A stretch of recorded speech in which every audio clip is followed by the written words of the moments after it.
Okay, we know that through our spiritual journey, there are three levels, right? You have bondage, then you have the wilderness, and then you go to breakthrough, right? Your land of milk and honey.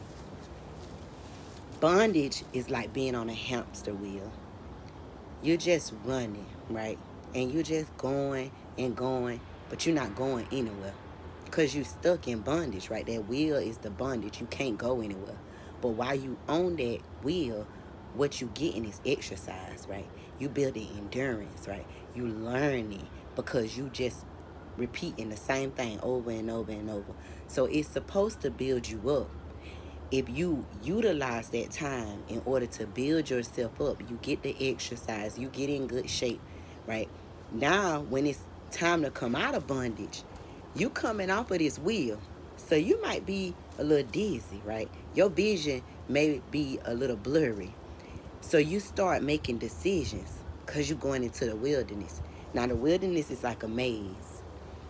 The good thing about this maze is even though you in it and you can't see the end, God is in it, but he's also above it. So he can see where you trying to go.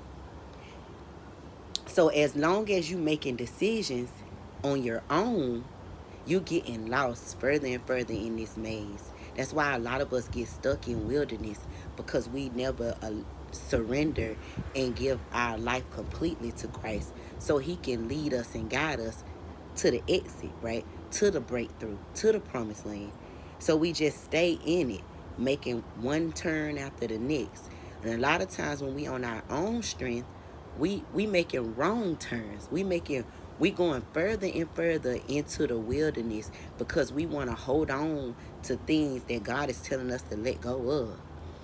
It is not until you fully surrender your life to Christ and allow him to order your steps that he can lead you out that maze into breakthrough.